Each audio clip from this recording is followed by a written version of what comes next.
नमस्ते छात्रों, मैं मनीष भार्गव। कक्षा 11वीं फिजिक्स के आज के वीडियो में हम नई यूनिट स्टार्ट कर रहे हैं ग्रेविटेशनल की।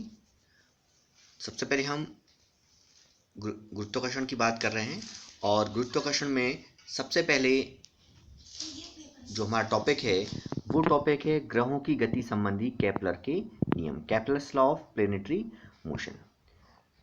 हम जानते हैं कि सूर्य के चारों ओर ग्रह जो हैं वो परिक्रमा करते रहते हैं अपनी अपनी कक्षाओं में, और जो अलग अलग ग्रह हैं उन सबका गति करने का, उस चारों परिक्रमा करने का वो समय भी अलग अलग होता है। वर्तमान में कुल 8 ग्रह मान्य हैं और जो केपलर वैज्ञानिक रहे उन्होंने बताया कि जो अलग अलग ग्रह हैं और सूर्य के चारों ओर गति कर रहे हैं, परिक्रमा कर रहे हैं, तो उनके लिए उन्होंने कुछ नियम बनाए। उन्हीं नियमों को हम केपलर के ग्रहों की गति संबंधी नियम कहते हैं।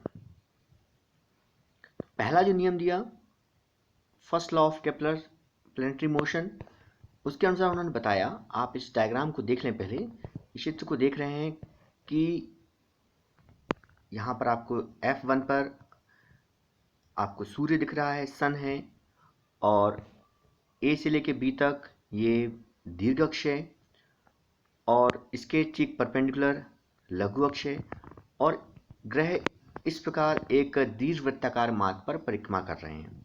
प्रारंभ में ये माना गया था कि जो ग्रह हैं वो वृत्ताकार मार्ग पर गति करते हैं, परंतु वास्तव में वो वृत्ताकार मार्ग पर गति न करते हुए एक दीर्घवृत्ताकार इलिप्टिकल मोशन करते हैं, दीर्घवृत्ताकार गति करते हैं।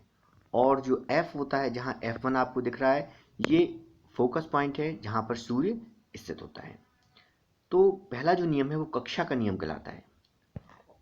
तो इस नियमानुसार जो प्रत्येक ग्रह है वो सूर्य के चारों ओर एक दीर्घवृत्तीय कक्षा में परिक्रमा करता है, इलिप्टिकल ऑर्बिट में परिक्रमा करता है, और सूर्य जो है उसकी नाभि पर, उसके फोकस पर स्थित होता है। इसे हम कक्षा का नियम कहते हैं, लॉ ऑफ ऑर्बिट भी कहते हैं। और प्रत्येक ग्रह की कक्षा जो होती है वो भी क्या होती है, अलग अलग होती है, अर्थात प्रत्येक ग्रह अलग अलग कक्षा में गति करते हैं। सेकंड जो लॉ है वो कहलाता है केपलर का second law of planetary motion. और ये जो दूसरा नियम है ये क्षेत्रीय चाल से संबंधित है, अर्थात कहने का तात्पर्य ये है कि किसी भी स्थिति में ग्रह को सूर्य से मिलाने वाली रेखा समान समयांतराल में समान क्षेत्रफल तय करती है। तो दूसरा जो नियम है उसके अनुसार किसी भी ग्रह को सूर्य से मिलाने वाली जो काल्पनिक रेखा है वो समान समयांतराल में समान क्षेत्रफल तय करती है। इससे ये पता चलता है कि जो ग्रह की क्षेत्रीय चाल होती है वो नियत रहती है, निश्चित रहती है, एरियल स्पीड, और इसे हम कहते हैं लॉ ऑफ एरियाज। आप इस डायग्राम को देखें, पहली स्थिति में ए पर जब ग्रह था तो उससे सूर्य को मिलाने वाली रेखा AS हो गई। जब ये ग्रह बिंदु B पर पहुंचा तो B से सूर्य को मिलाने वाली रेखा BS हो गई। तो अब हमें क्षेत्रफल निकालना है ABS, तो ABS का एरिया निकालें हम। दूसरी स्थिति में देख रहे हैं हम, ग्रह C पर पहुंच गया है, अब C से S को मिलाने वाली रेखा CS है। कुछ समय पश्चात, उतने ही समय पश्चात D पर पहुंचा है और D से S को मिलाने वाली रेखा DS है, तो यहाँ पर एरिया जो निकालेंगे CDS। तो इस प्रकार हम देख रहे हैं कि ग्रह की दो अलग अलग स्थितियों में हमें दो क्षेत्रफल प्राप्त हो रहे हैं। ए पोजीशन में ग्रह जो है, प्लैनेट जो है वो सूर्य से दूरी पर है, बी पोजीशन में भी ग्रह प्लैनेट से दूरी पर है।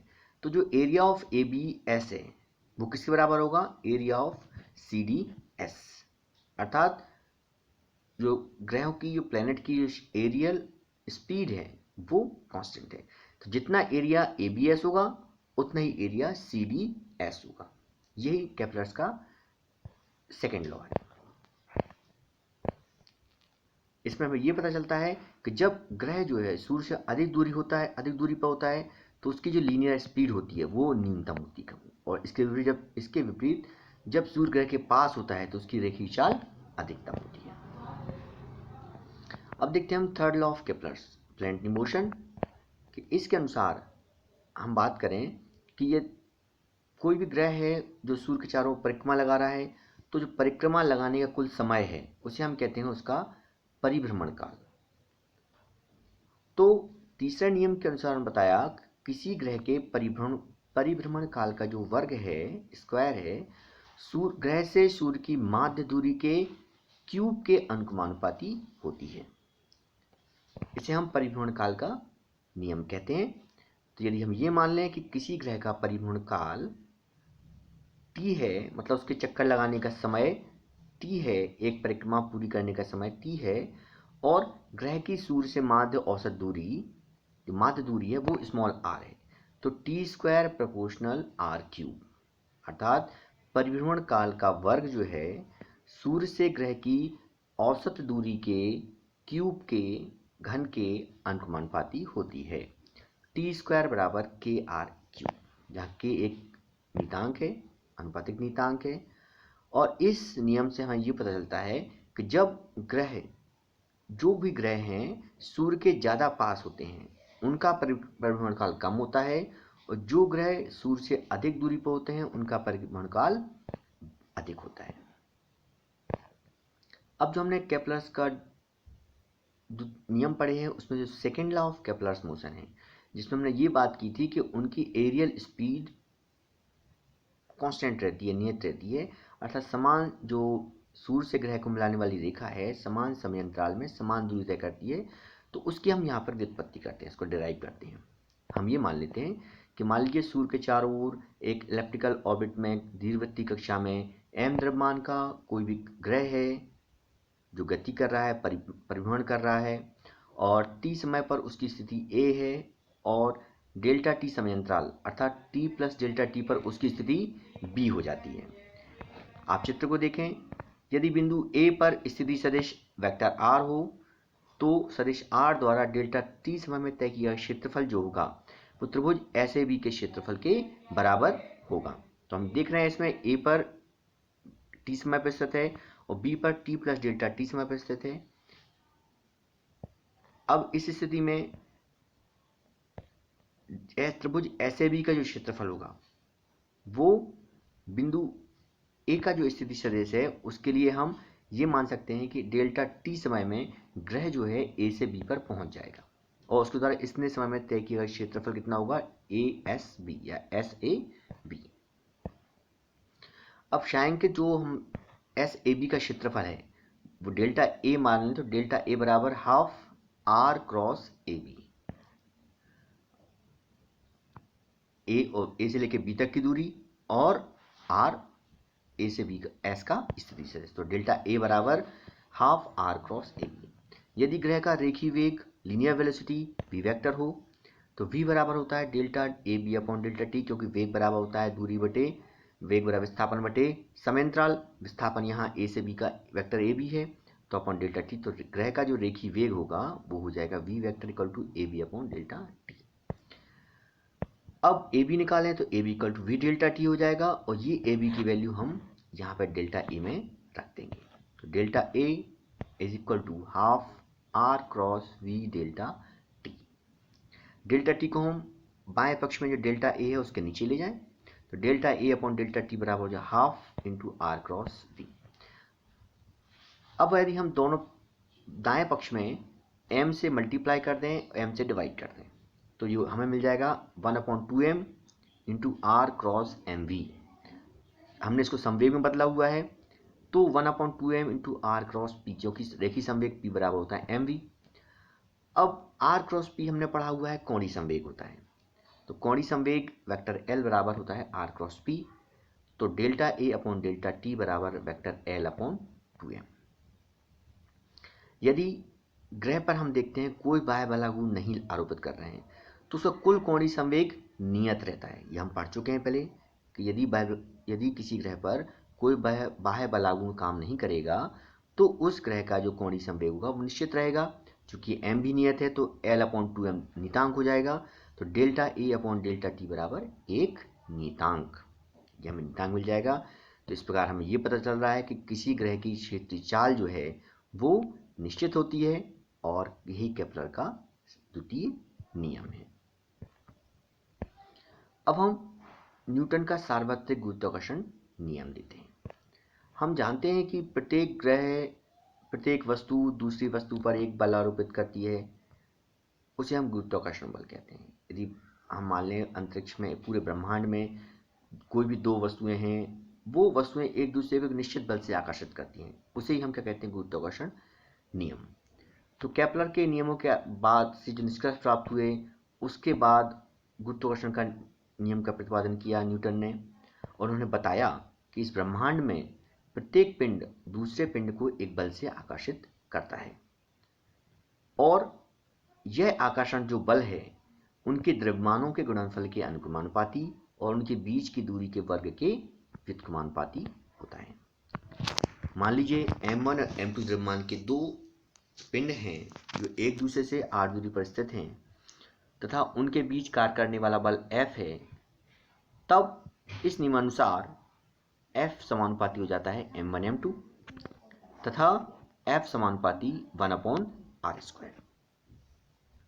दोनों को हम आप मिला देंगे तो हमें मिल जाएगा F समानुपाती m1 m2/r²। यहाँ आप देख रहे हैं m1 m2 द्रव्यमान के दो पिंड हैं जो एक दूसरे से r दूरी पर स्थित हैं और एक दूसरे को आकर्षित कर रहे हैं।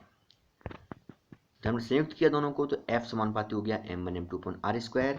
समानुपाती चिन्ह हटाएंगे तो एक नियतांक जोड़ेंगे, तो कैपिटल G यहाँ हमने इंक्लूड किया है, तो F = G m1 m2/r², जहाँ G एक कांस्टेंट है, प्रोपोर्शनल कांस्टेंट है, और इसे हम कहते हैं यूनिवर्सल ग्रेविटेशनल कांस्टेंट, सार्वत्रिक गुरुत्वीय नियतांक या गुरुत्वांक। अब यदि हम m बराबर m2 बराबर 1 ले लें, अर्थात दोनों का द्रव्यमान एकांक है, और r बराबर भी 1 ले लें, तो F बराबर G मिल जाएगा। अर्थात सार्वत्रिक गुरुत्वीय नियतांक जो होता है G जो है उस आकर्षण बल के आंकिक मान के बराबर होता है जो एकांक द्रव्यमान के दो पिंड एकांक दूरी पर स्थित होने पर एक दूसरे पर आरोपित करते हैं। या हम कह सकते हैं यदि इकाई द्रव्यमान के दो पिंड एक दूसरे से इकाई दूरी पर स्थित होने पर एक दूसरे पर जो बल आरोपित करते हैं, उसी आरोपित आकर्षण बल का जो आंकिक मान है वो सार्वत्रिक गुरुत्वीय नियतांक G के बराबर होता है। अब हम G का विमीय सूत्र और मात्रक भी देख लें। यहाँ पे G बराबर F(r²/m1 m2), F का मात्रक R के मात्रक का स्क्वायर, m1 का मात्रक m2 का मात्रक, F का मात्रक न्यूटन, R का मात्रक मीटर, m1 m2 का मात्रक ग्राम, या यहाँ पे किलोग्राम ले लेंगे, तो न्यूटन मीटर स्क्वायर प्रति किलोग्राम स्क्वायर हो जाएगा। और सीजीएस पद्धति में डाइन सेंटीमीटर स्क्वायर प्रति ग्राम स्क्वायर।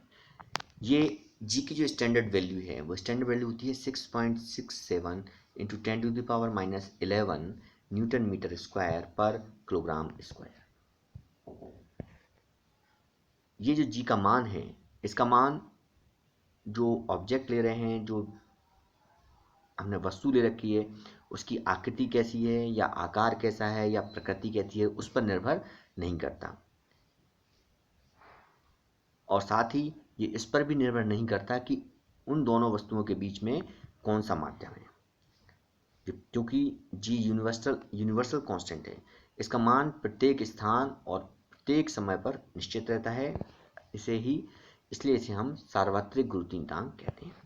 विमीय सूत्र निकालें तो हम सबके विमीय सूत्र रख देंगे, बल का विमीय सूत्र, R का विमीय सूत्र, M का विमीय सूत्र। तो इस प्रकार हम रखेंगे तो हमें मिलेगा m⁻⁻1 L³ T⁻⁻²। तो इस प्रकार अभी हमने जो दो क्वेश्चन पढ़े हैं, तो पहला जो क्वेश्चन बनता है वो इसी प्रकार बनता है कि केपलर्स के ग्रहों की गति संबंधी नियम लिखिए। दूसरा प्रश्न ये बन रहा है अपना यहाँ पे कि न्यूटन के गुरुत्वाकर्षण को नियम लिखकर समझाइए तथा गुरुत्वीय नियतांक को परिभाषित कीजिए, साथ ही इसका मात्रक एवं विमीय सूत्र भी लिखिए। तो ये मात्रक एवं विमीय सूत्र हैं, ये 1 नंबर के प्रश्न भी विकल्प में पूछे जा सकते हैं। अब हम न्यूटन के गुरुत्वाकर्षण नियम से केपलर के तीसरे नियम की व्युत्पत्ति करते हैं। क्योंकि दोनों आपस में संबंधित हैं नियम, तो हम न्यूटन के गुरुत्वाकर्षण नियम से हम केपलर के नियम को, तीसरे नियम को हम प्राप्त कर सकते हैं। तो केपलर के तीसरे नियम के सत्यापन हेतु हम सर्वप्रथम ये मान लेते हैं कि जो ग्रह हैं सूर्य के चारों ओर वृत्तीय कक्ष में परिक्रमा करते हैं। हम ये माना हुआ है हमने यहाँ पे कि जो ग्रह सूर्य के चारों ओर वृत्ताकार मार्ग पर परिक्रमा कर रहे हैं और जो ग्रह गति कर रहा है उसका द्रव्यमान m है, त्रिज्या, और जो ग्रह है r त्रिज्या की वृत्तीय कक्षा में परिक्रमा कर रहा है और सूर्य का द्रव्यमान कैपिटल M हो गया। ग्रह का द्रव्यमान स्मॉल m और सूर्य का द्रव्यमान कैपिटल M। तो ग्रह पर सूर्य के द्वारा जो गुरुत्वाकर्षण बल आरोपित किया जाएगा उसका मान होगा F बराबर G capital M into small m upon r square. समीकरण 1 मान लेंगे। अब जब कोई, हम जानते हैं कोई वस्तु वृत्ताकार मार्ग पर गति कर रही है तो वो गति करने के लिए उसे अभिकेंद्र बल की आवश्यकता होती है। तो ये जो गुरुत्वाकर्षण बल काम कर रहा है ये उस ग्रह को वृत्तीय गति करने के लिए आवश्यक अभिकेंद्र बल प्रदान करता है और हम जानते हैं अभिकेंद्र बल बराबर होता है mv स्क्वायर अपॉन r। इसलिए कैपिटल F बराबर mv स्क्वायर अपॉन r यहाँ पर हो जाएगा। समीकरण 1 और 2 आपस में बराबर हो जाएंगे तो mv square upon r equal to gmm upon r square या v स्क्वायर इक्वल टू मिलेगा हमें gm अपॉन r। हम जानते हैं कि रेखीय वेग और कोणीय वेग में संबंध होता है v equal to r omega या ओमेगा r और ओमेगा बराबर होता है 2 पाई अपॉन t। तो ये मान रखेंगे तो v इक्वल टू हो जाएगा 2 पाई r अपॉन t, जहाँ कैपिटल T क्या है, ग्रह का परिभ्रमण काल, रिवॉल्यूशन टाइम, अर्थात ग्रह कितने समय में एक परिक्रमा पूर्ण कर रहा है सूर्य की। तो ये मान हम समीकरण 3 में रखेंगे तो 2 पाई r अपॉन टी का whole square is equal to हो जाएगा gm अपॉन r। इससे हम टी स्क्वायर निकालेंगे तो टी स्क्वायर इक्वल टू हो जाएगा 4 pi square r cube upon gm। चूंकि 4 पाई gm नियतांक है तो इस स्थिति में हम 4 पाई स्क्वायर अपॉन gm को एक नियतांक k मान लेते हैं तो T square is equal to K R cube या T square proportional R cube. इस प्रकार किसी ग्रह के परिभ्रमण काल का वर्ग जो है उस ग्रह की सूर्य से दूरी के घन के अनुक्रमानुपाती होता है। यही केपलर का तीसरा नियम है। तो इस प्रकार हम न्यूटन के गुरुत्वाकर्षण नियम से केपलर के तीसरे नियम को व्युत्पन्न कर सकते हैं। क्वेश्चन इसी बार बन सकता है कि केपलर के नियम लिखिए तो न्यूटन के गुरुत्वाकर्षण नियम से केपलर के तीसरे नियम की व्युत्पत्ति कीजिए। अब हम इसका उल्टा भी कर सकते हैं कि केपलर के नियम से न्यूटन के गुरुत्वाकर्षण नियम की व्युत्पत्ति कर सकते हैं, हम निष्कर्ष निकाल सकते हैं। तो आइए हम देखते हैं इसको कि m द्रव्यमान का ग्रह सूर्य के चारों ओर r त्रिज्या के वृत्तीय कक्ष में परिक्रमा कर रहा है। केपलर का दूसरे नियम हमने पढ़ा है कि ग्रह की क्षेत्रीय चाल नियत रहती है, जो इसकी एरियल स्पीड है वो नियत रहती है। तो वृत्तीय कक्ष के लिए जो ग्रह की रेखीय चाल भी होगी वो भी क्या होगी, कांस्टेंट रहेगी। तो यदि ग्रह की रेखिक चाल v हो तो वृत्तीय गति के लिए जो ग्रह पर लगने वाला अभिकेंद्र बल है वो F बराबर mv स्क्वायर अपॉन r होगा। समीकरण 1 मान लेते हैं। इस बल की दिशा किस तरफ होगी, सूर्य की ओर होगी। अब फिर जो हमने पिछले व्यंजक में पढ़ा था v equal to r omega या 2 पाई r अपॉन टी, जहाँ t ग्रह का परिक्रमण रिवॉल्यूशन टाइम है, ये मान हम इसमें रखेंगे तो f इक्वल टू हो जाएगा m 2 pi upon T r का होल स्क्वायर अपॉन r और इसको सॉल्व करेंगे तो हमें मिलेगा f is equal to 4 pi square M R upon T square. परंतु केपलर यहाँ देख रहे हैं कि 4 नियतांक है, पाई स्क्वायर नियतांक है और m भी नियतांक है। हम केपलर के नियम से हमने ज्ञात किया हुआ है तीसरे नियम से कि टी स्क्वायर बराबर है K R cube. T square is equal to K R cube, जहाँ के एक नियतांक है तो हम ये मान यहाँ रख देंगे तो f इज इक्वल टू मिलेगा 4 pi square M R upon K R cube. चूँकि 4 पाई स्क्वायर अपॉन के ये एक नियतांक है तो इस स्थिति में हमें मिल जाएगा f proportional m upon R square, अर्थात f जो है m अपॉन आर स्क्वायर के समानुपाती है। इससे केपलर के नियमों से न्यूटन ने निम्नलिखित निष्कर्ष ज्ञात किए। कौन कौन से निष्कर्ष निकाले उन्होंने कि प्रत्येक ग्रह पर सूर्य की ओर एक बल कार्य करता है। दूसरा, ये जो बल है वो ग्रह के द्रव्यमान के अनुपाती होता है, क्योंकि F समानुपाती m है तो ग्रह के द्रव्यमान के अनुपाती होता है। तीसरा, यह बल ग्रह से सूर्य की दूरी के वर्ग के व्युत्क्रमानुपाती होता है, अर्थात F व्युत्क्रमानुपाती r² या F प्रोपोर्शनल 1/r²। क्योंकि इस बल का जो स्रोत है वो सूर्य है, तो हम जो राइट हैंड साइड है उसमें उसका मान जो है वो किसी पैरामीटर पर निर्भर करना चाहिए। क्योंकि m और r ग्रह से संबंधित पैरामीटर्स हैं, तो जो 4π² है वो सूर्य से रिलेटेड होना चाहिए। तो गुरुत्वाकर्षण के दृष्टिकोण से इस पैरामीटर को हम सूर्य के द्रव्यमान m से संबंधित मान लेते हैं।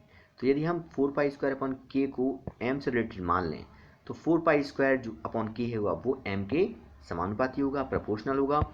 तो 4π² के स्थान पर हम कैपिटल M रख सकते हैं। तो F प्रोपोर्शनल mm/r², यही न्यूटन का सार्वत्रिक गुरुत्वाकर्षण का नियम है। तो इस प्रकार आज हमने गति के केपलर गति संबंधी नियम पढ़े, ग्रहों की गति संबंधी नियम पढ़ा है, और इसके साथ साथ हमने गुरुत्वाकर्षण का नियम पढ़ा है तथा उसकी व्याख्या पढ़ी है। आशा है आपको वीडियो अवश्य पसंद आएगा। अगली वीडियो हम फिर मिलेंगे, तब तक के लिए नमस्कार।